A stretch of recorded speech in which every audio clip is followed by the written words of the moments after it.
Chapter 6 review will include those things that deal with chemical bonding. So first we learned that there are three major types of bonds: covalent bonds, ionic bonds, and metallic bonds. On this slide, I only have covalent and ionic. So we're going to compare these two and go through these two first. Sharing electrons. Covalent bonds are when the electrons are being shared between the two atoms. In ionic bond, there is a giving or a taking of electrons. So that giving and taking of electrons is going to make ions. And those are charged atoms. And they are charged because they have lost an electron or gained an electron. So these will form ions.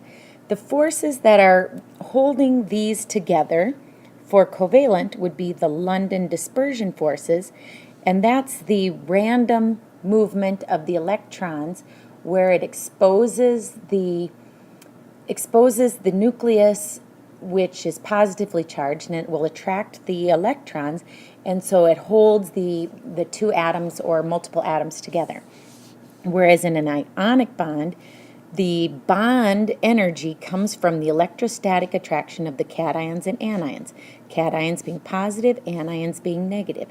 That charge difference creates like a magnetic attraction, which we will call an electrostatic attraction between the positive and negative. Covalent and ionic bonds have different names for their chemical formulas.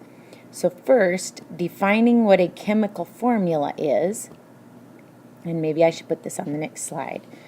We'll go to the next. For covalent compounds, the chemical formula is called a molecular formula because in these we will have molecular formulas because the simplest unit of a covalently bonded compound is called a molecule. For ionic compounds, it's going to be a formula unit, and it stands for an ionic compound.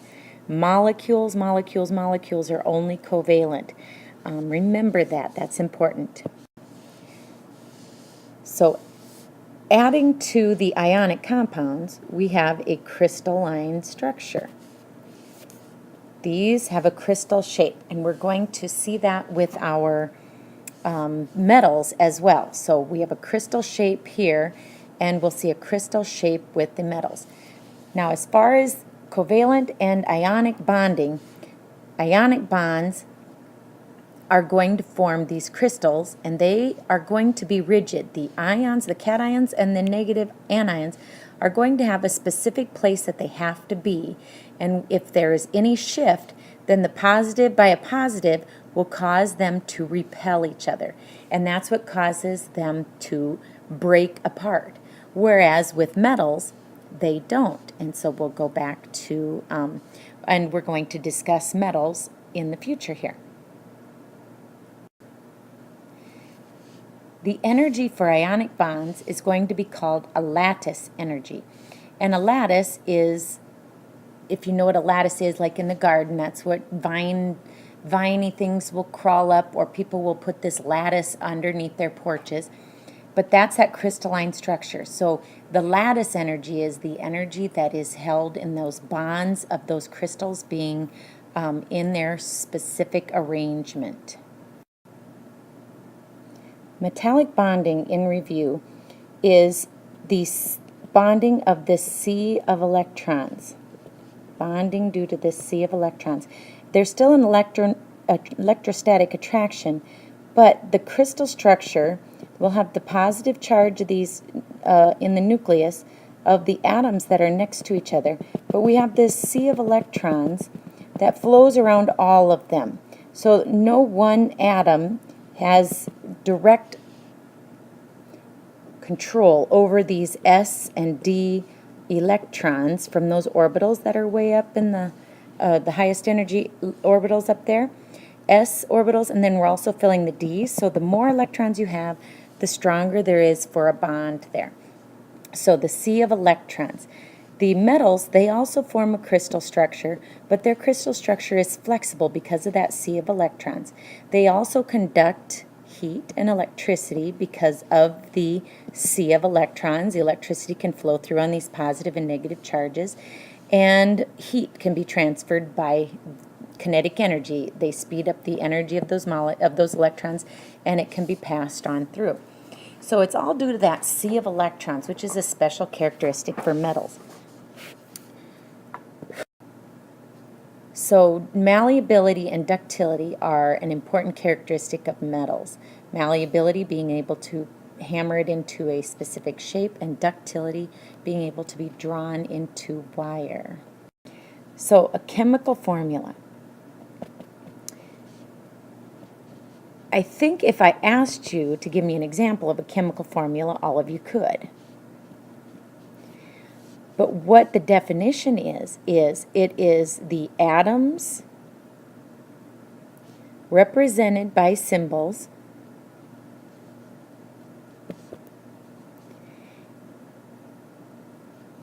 and the number of each represented by subscripts. So by subscripts. Excuse my handwriting, we'll just listen as you read, and maybe you'll be able to understand what I'm writing. So atoms that are represented by symbols and the number by subscripts. So here's the symbol for the hydrogen atom. Here is the symbol for the oxygen atom. And this subscript tells us we have 2 hydrogen, and this having no subscript means that we have 1 oxygen. Same thing here. 1 carbon, 2 oxygen. So that's a chemical formula, and that's representing a compound. So compounds are represented by chemical formulas. How do we determine whether it will form an ionic or a covalent bond? Well, the way we determine that is by the electronegativity difference. So the electronegativity in review is the number that tells us how much they are attracted to the electrons when they are in a bond. Okay? Affinity was when they were not bonded. Electronegativity is their attraction when they are in a bond. So when we look at elements, we have to look at their electronegativity difference. And it's on a spectrum. So the spectrum starts at 0, and then we had the point at 1.7, and there was another point at 0.3, and these were our set numbers that we went by. If you're between 0 and 0.3, you were a non-polar covalent. If you're between 0.3 and 1.7, you are starting to have polar characteristics.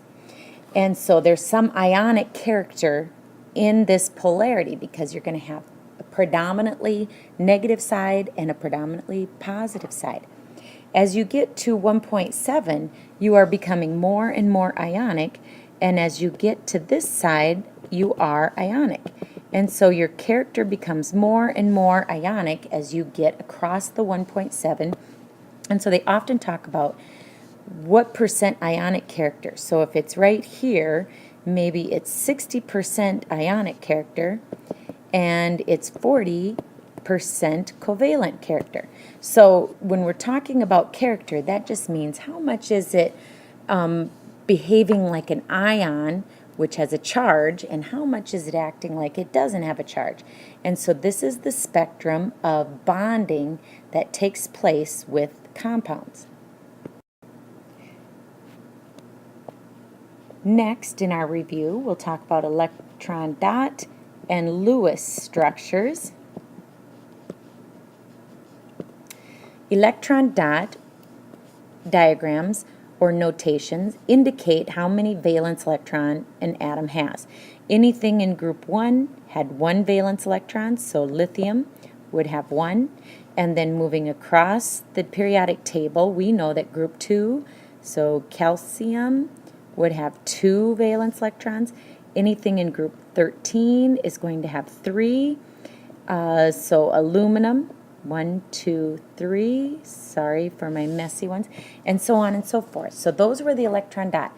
We are concerned about the valence electrons because those are the electrons that are going to be shared or given or taken.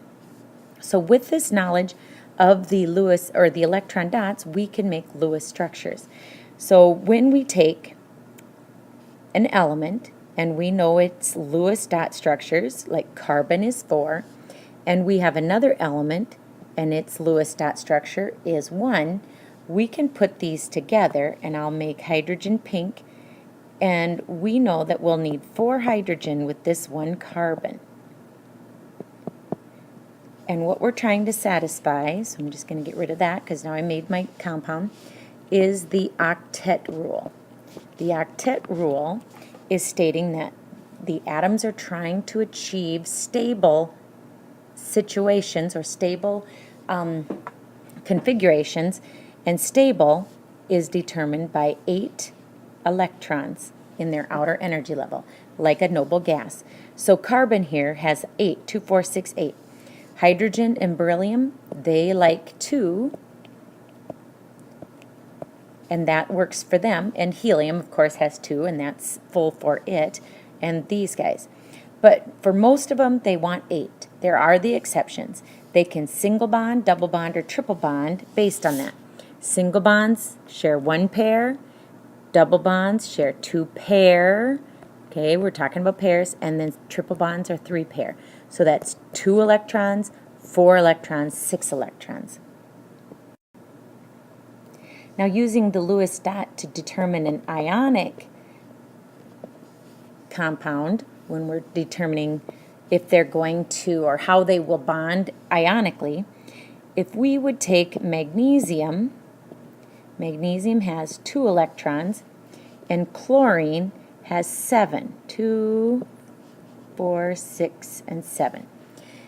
When these two are going to combine, we would have to have magnesium would be giving up an electron. So I'm going to just draw an arrow. Magnesium is going to give an electron to this chlorine. But now magnesium still has 1 more to give. So that means we would need another chlorine. 1, 2, 3, 4. 2, 4, 6, and then 7 here. So we would have another chlorine for magnesium to get it to. So we would show that. We'd have magnesium with its 2 electrons, and then we would show 2 chlorine atoms with their electrons, and then you would draw an arrow, and you would show how they become ions. So if magnesium loses electrons, it's losing 2 negative charges, so it therefore becomes positive 2. We have 2 chlorine, so I'm going to put a 2 in front here, 2 chlorine, and they're going to have each a negative 1 charge. Each of them is taking 1 electron. So we could also write this in this fashion. I want to show you. So I can show you chlorine, this chlorine taking its extra electron, and I'll make the extra one this white one. And then we have the second chlorine, and it's going to have his own electrons, 1, 2, 3, 4, 5, 6, and then here's the one from magnesium. So we'll just make those. But now they have an extra electron, so that would be a negative 1 charge on that and a negative 1 charge, because electrons are bringing a negative charge, so they are going to show that. So when we write this chemical formula, we would see it as MgCl2. This is what we'll learn next chapter. One of the next things that we did with the Lewis structures was to determine what shape they would form. And their bond energy and bond length are determined by where or what is their lowest potential energy. They want to be at their lowest potential energy. Lowest potential energy. So the bond energy is defined as that amount of energy needed to break the bond. Okay? That is important. That's how we determine it. So the compound is there. If we break it apart, that's how much energy it took to break it. So bond energy is defined as that amount of energy needed to break it. We determine that number by breaking them. So the bond energy. Bond length is that distance between the atoms that creates the most stable and lowest energy for those compounds. When we built these Lewis structures and they got into their bond energy and bond length and they got it in their position, from there we found out what shape, and we used the charts to do that. The charts looked at the valence shell electron pair repulsion, the VSEPR theory, which is talking about those electrons that are in the valence shell that are bonding with other atoms, and then those electron pairs that aren't bonded and how they will be repulsing the rest of them. Or repelling, I shouldn't say repulsing, repelling. That'd be better. So I'm just going to do one example. So if we have water, H2O, you're going to do the Lewis structure. So hydrogen has 1 electron, oxygen has 6. So here's 1, 2, 3, 4, 5, 6. And, whoopsie, I got to put those differently there. Whoop, come on, give me my eraser. So if we put 2, 4, and then here is number 5, and then here is number 6, and I'm going to put the second water on there, and let's just make waters blue, just to do a little different there. So we have this molecule of water, H2, and then an O. When we look at the chart, we're going to determine, we have to find the unshared pairs. So here's our unshared pairs of electrons. And here's my shared pairs. So these would be the electrons that are bonded or being shared.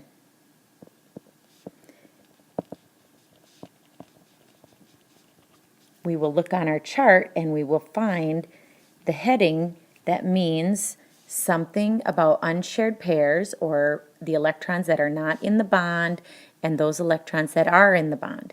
And then from there you're going to determine what shape it is. Water here is going to make a bent shape. If we draw this, I'm going to erase this up here so I have a little room. Hydrogen is going to have an exposed positive end, and oxygen, because he's more electronegative, so this is a polar molecule, is going to have a more positive end. And so when we look at the dipole, we know the positive is here and it will be negative in that direction. Same thing here. It's going to be negative, positive here and negative up there. And these electrons that are up here, these free electrons at the top, are going to be repelling and pushing off of each other and pushing those hydrogen down. So this shape is bent. And we worked a lot with that and doing that in the lab, so hopefully that is pretty crystal clear now, or at least not quite as foggy. The last item I want to talk about is resonance structures. Resonance structures are those compounds who can't be indicated by only one Lewis structure. When you look at these, you're going to notice that the certain bonds could be moved to other places. And a good example is NO3. And if we build this NO3, nitrogen has 5 electrons, 5 valence. 1, 2, 3, 4, and I'm going to put 5 up here. If we put oxygen, we have 3 oxygen that have to be put on here. If we have 3 oxygen, oxygen will make blue. So oxygen here, we'll have 1, 2, 3, 4, and then 5 and 6, and that's not going to work. 2, 4, 6, 7. So oxygen isn't happy yet. And we put another oxygen over here. There's 1, 2, 3, 4, 5, 6. That's still not happy for oxygen.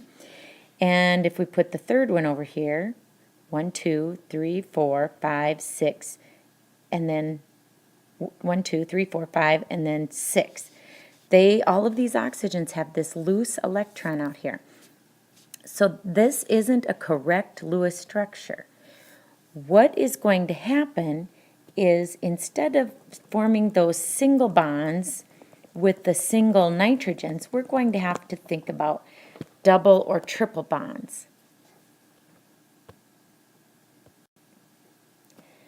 So I'm not able to erase that, so I'm just going to draw over here a little ways. So we would look at a resonance structure. Let's go to the next slide and I'll continue this. So building the nitrogen, or the nitrogen oxide, NO3, we would have a single bond between one oxygen and another oxygen, and then we can do a double bond between another.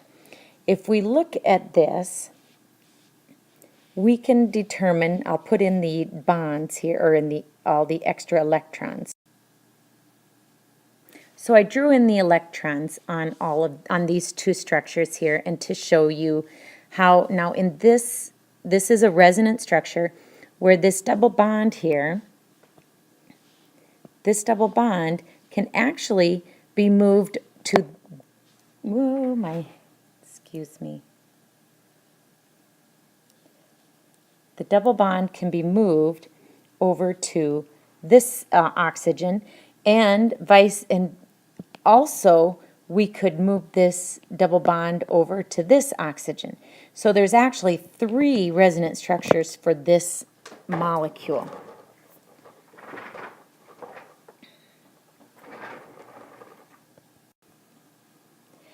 So 3 resonance structures for this molecule, and it all has to do with this double bond going to this side or to this oxygen, and they will shuffle and shift between all 3 of those.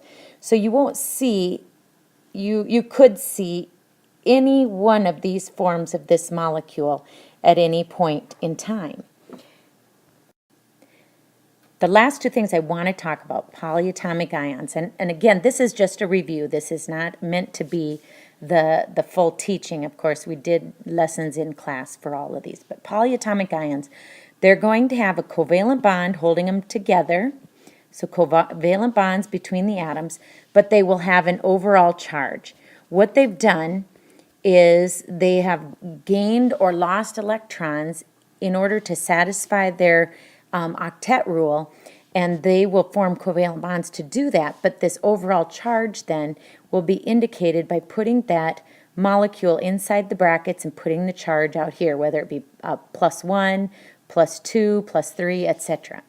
Diatomic molecules, diatomic means 2. 2 molecules of the same kind, so 2 atoms of the same kind bonded together. That is what a diatomic molecule is.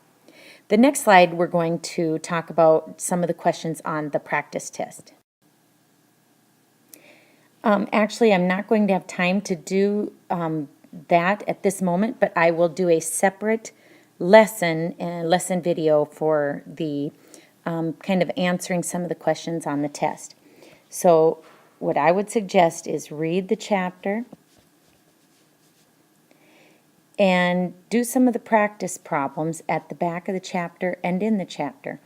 Do practice problems and questions, and if time is you don't have a lot of time, at least read the summary at the back of the chapter and at least do one problem if you have time. So if you don't have time to read the whole chapter, at least read the summary, and then also try to do at least one of the problems, something as practice for the test. And I will do I'm just going to do a quick review on some of the questions from the Chapter A practice test that I put at hrw.com. A practice test is on myhrw.com. my.hrw.com, excuse me. All right, I hope you watched this video and I hope you got something out of it. Good luck studying and good luck on the test tomorrow.